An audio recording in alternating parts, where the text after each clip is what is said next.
Inhabitants of Kaohsiung all at some point went through the neighborhood of Hamasen, whether through the MRT, the light rail station, or the pier to go to Jijin Island. The neighborhood is so dynamic that you just can't miss it. But Hamasen doesn't quite sound Mandarin nor Taiwanese to me. Actually, it's an inheritance of the Japanese colonization. In Japanese, Hama means bay and Sen means railway, so Hamasen literally translates to the bay railway line. However, the original name of the Hamasen station was Takao, which is a Japanese given name. In 1920, it was renamed Kaohsiung Station, and finally, Hamasen Station.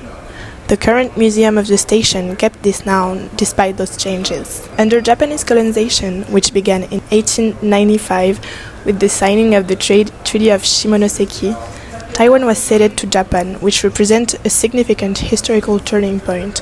And Kaohsiung, which was initially a small fishing port, was transformed into a strategic city, both for military purposes and as a major commercial port. Hamasen, which is today a district of Kaohsiung, was a progressive urban development project, which was built on reclaimed land, marking one of the first land reclamation projects in Taiwan. The Japanese filled in marshlands around the port to create space for both industrial and residential use, turning the area into a center for trade. The main objective of this project was to facilitate international trade through a modern maritime port, because Hamasen's proximity to Kaohsiung's port facilitated and led to increased commercial exchanges with Japan and other Asian countries, particularly for their export of agricultural products like rice and sugar.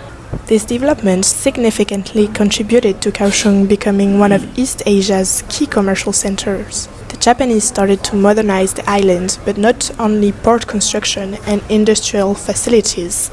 Urban and social infrastructures like hospitals, schools, roads, and if you keep walking, you'll see some small independent establishments housed in old Japanese buildings, such as the Red Brick House, where you can today buy some souvenirs and where it's so worth stopping by, but also other places such as Le Bon Marché, a nice restaurant serving European cuisine, or even the Café Ifumi, where you can eat amazing pancakes. Also, some of these places has completely changed with time.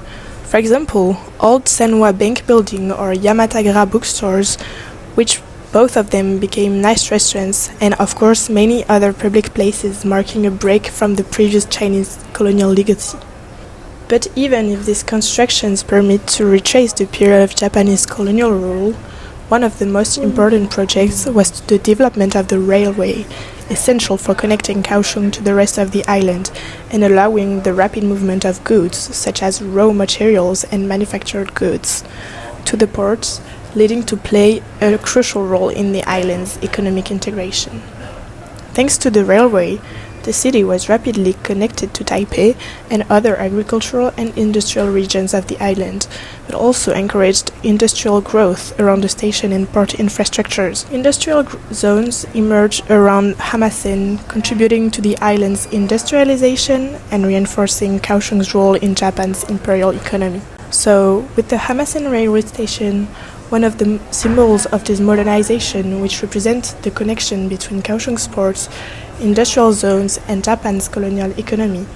And all these developments, it transformed Kaohsiung into a major commercial center and a strategic base for Japan's military and economic activities in Asia. So in Taiwan, when we were in elementary school, when we were around 5th and 6th grade, we would have one subject changed to social science, and we would start to learn about the history of Taiwan. Starting from elementary school. Okay. And I actually knew that when I was at home with my grandparents, because they talked about that a lot.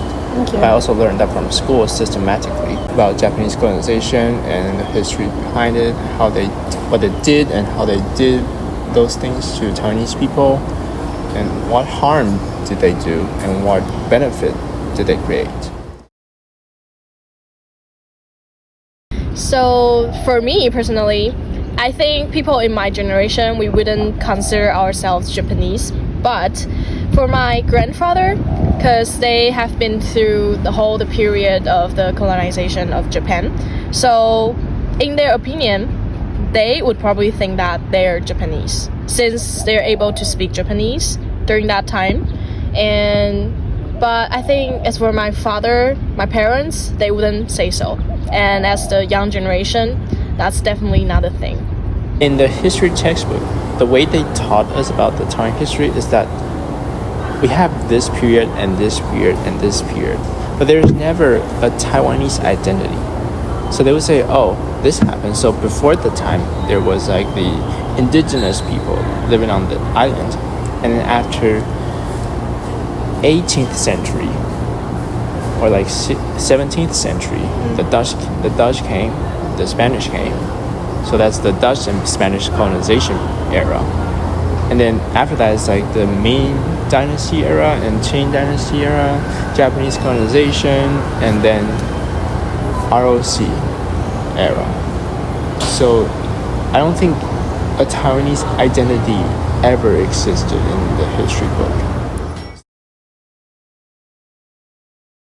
So for the impact, I think in most part is about the construction in Taiwan. So for example, our railway construction is been pretty good thanks to Japanese. Like before them, I don't think we have that well knowledge of the whole railway systems before they came to Taiwan.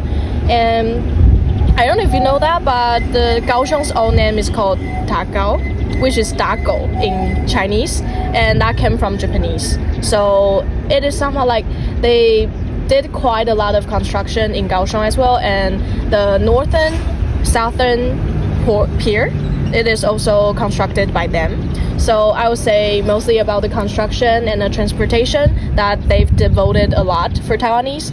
And for food, I think, like in Taiwan, we can find a lot of Japanese desserts, but you can see that in geography, like we're also close to South Korea, but we don't have that much things that's related to Korean in Taiwan, but the Japanese, we tend to have a lot. No matter it's about the construction, like the buildings, the design of everything, I think Taiwanese would be more related to those when it comes to Japanese culture. I think people tend to relate to something else because the majority here is Han Chinese, of course. And I do think, this is my personal observation, but I do think most of the people here wouldn't want to be related to the Chinese ethnicity. So they would try to convince themselves, oh, this is the island of colonization because we have always been colonized. Mm-hmm. So there's a lot of people that's pro-Taiwanese independence would try to create a new identity that's totally unique from anything else. And Japanese culture is part of it. I think it would be education. So before Japanese come, I don't think we have that solid education systems before them. And also, it is also related to indigenous people. I think when Chinese or Dutch people were here, they didn't do much about education. But when it comes to Japanese, they also taught the people Japanese and other more socialism of how to interact with people. Because before that, I don't think Taiwanese people really learn about it. And for the reading as well, how to recognizing characters, I think Japanese people did a lot for the education in Taiwan, and that makes Taiwanese people somehow more polite and gentle in some way compared to Chinese people, I would say. So they contributed a lot in terms of like the farming industry and the infrastructure, especially railway. I think that helps a lot during the beginning of KMT. They never recognized that, and since we're not